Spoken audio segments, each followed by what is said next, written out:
નમસ્કાર. આકાશવાણી અમદાવાદ વડોદરા પ્રાદેશિક સમાચાર પ્રવેશ અડિયેચા વાંચે છે. ભારતીય રિઝર્વ બેંક આરબીઆઈએ આ નાણાકીય વર્ષમાં દેશના આર્થિક વૃદ્ધિ દરનું અનુમાન વધારીને 6.7% કર્યું છે.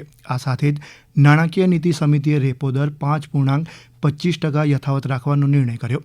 આરબીઆઈના ગવર્નર સંજય મલ્હોત્રાએ નાણાકીય નીતિ સમિતિની જાહેરાત કરતાં કહ્યું, દેશનો આર્થિક વિકાસ મજબૂત માંગના કારણે જળવાઈ રહ્યો છે અને ભારત વિશ્વનું ઝડપથી વધતું અર્થતંત્ર બની રહ્યું છે. તેમણે આ નાણાકીય વર્ષના એપ્રિલ-જૂન ત્રિમાસિક ગાળામાં અર્થવ્યવસ્થાનું પ્રદર્શન અપેક્ષાથી સારું રહ્યું હોવાનું પણ જણાવ્યું હતું. After a detailed assessment of the evolving परिवर्तनशील आर्थिक परिस्थितियों और भविष्य के अनुमानों की विस्तार से समीक्षा करने के बाद मौद्रिक नीति समिति ने रेपो रेट 5.25 पर ही बरकरार रखने का निर्णय लिया है. repo rate unchanged at 5.25%. ગાંધીનગરમાં આજે રાજ્ય મંત્રીમંડળની બેઠક યોજાઈ ગઈ. અમારા પ્રતિનિધિ દુર્ગેશ મહેતા જણાવે છે કે મુખ્યમંત્રી ભૂપેન્દ્ર પટેલની અધ્યક્ષતામાં સવારે યોજાયેલી આ બેઠકમાં રાજ્યમાં વરસાદ અને પૂરગ્રસ્ત વિસ્તારોની સ્થિતિ અને ચાંદીપુરા વાયરસ અંગે આરોગ્ય વિભાગની કામગીરીની સમીક્ષા કરવામાં આવી.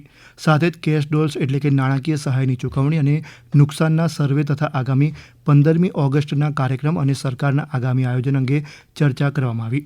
તેમજ મંત્રીમંડળની બેઠકમાં દક્ષિણ ગુજરાતના બાગાયતી અને રાજ્યના કૃષિ નુકસાન અંગે રજૂઆત કરવામાં આવી. નાયબ મુખ્યમંત્રી હર્ષ સંઘવીએ રાષ્ટ્રમંડળ રમત 2030ના આયોજન માટે ટીમ ગુજરાત સંપૂર્ણ સજ્જ હોવાની પ્રતિબદ્ધતા વ્યક્ત કરી. ગાંધીનગરમાં પત્રકારો સાથેની વાતચીતમાં શ્રી સંઘવીએ કહ્યું, વર્ષ 2030ની રાષ્ટ્રમંડળ રમતનું અમદાવાદમાં સફળ આયોજન થાય તે માટેની તૈયારીઓ માટે ટીમ આગળ વધી રહી છે. Commonwealth Federation, Olympic Federation India, sports department, SAI અને આ બધાના માર્ગદર્શનમાં આ કામગીરી જ્યારે આગળ વધી રહી છે. આવનારા દિવસોમાં રાજ્યના તમામ જિલ્લા ખાતે જે જિલ્લા કક્ષાના સ્પોર્ટ્સ કોમ્પ્લેક્સ છે તેમાં વધુમાં વધુ ખેલાડીઓ કઈ રીતે જોડાઈ શકે તે માટેનો બી યોજના રાજ્ય સરકાર દ્વારા આગળ વધી રહી છે. ઉલ્લેખનીય છે કે રાજ્ય મંત્રીમંડળની બેઠકમાં આજે શ્રી સંઘવીની ઉપસ્થિતિમાં ગ્લાસગો રાષ્ટ્રમંડળ રમત 2026ના પ્રતિનિધિ મંડળ તેમજ રાજ્યના ખેલાડીઓ અને દિવ્યાંગ ખેલાડીઓ દ્વારા મુખ્યમંત્રી ભૂપેન્દ્ર પટેલને રાષ્ટ્રમંડળ રમતનો ધ્વજ અને બેટન એટલે કે યજમાન પદનું પ્રતીક સોંપાયું હતું. આ બેઠકમાં ઉપસ્થિત દિવ્યાંગ ખેલાડી સોનલ પટેલે પણ પ્રતિક્રિયા આપી હતી. જે કોમનવેલ્થ થઈ ગઈ છે અને ત્યાંથી અમે ફ્લેગ લઈને આવ્યા છે અને એ ફ્લેગ આપણે સીએમ સરને હાથે આપવાનું હતું, એ માટે અમને બોલાવ્યા હતા. ભારતમાં આપણે ફર્સ્ટ ટાઈમ કોમનવેલ્થ થઈ રહી છે અને એ બી આપણા ગુજરાતમાં, તો એ આપણા બધા માટે ગૌરવની વાત કહેવાય. ખાસ કરીને અમારા પ્લેયર માટે ખૂબ ગૌરવની વાત કહેવાય. જામનગરમાં પોલીસે 1 કરોડ રૂપિયાથી વધુનું કેફી દ્રવ્ય પકડી પાડ્યું. અમારા પ્રતિનિધિ જગત રાવલ જણાવે છે કે લાલપુરના આરસ બલોસ ગામની એક વાડીમાં સ્થાનિક પોલીસે દરોડા પાડી આ જથ્થો કબજે કર્યો હતો. વાડીના માલિક સહિત 6 લોકો ફરાર થતાં પોલીસે તેમની શોધખોળ હાથ ધરી. સુરેન્દ્રનગરમાં ત્વરિત પ્રતિભાવ એકમ આરઆર સેલ દ્વારા જુગારધામનો પર્દાફાશ કરાયો. અમારા પ્રતિનિધિ દિનેશ પરમાર જણાવે છે કે રતનપર વિસ્તારમાં એક ઘરથી શેરબજારને લગતું જુગારધામ ચાલતું હોવાની માહિતી મળતા દરોડા પાડવામાં આવ્યા હતા. દરમિયાન 10 લેપટોપ સહિત 3 લાખ રૂપિયાથી વધુનો સામાન કબજે કરી 5 લોકોની અટકાયત કરવામાં આવી. તેમજ 23 લોકો સામે ગુનો નોંધવામાં આવ્યો છે.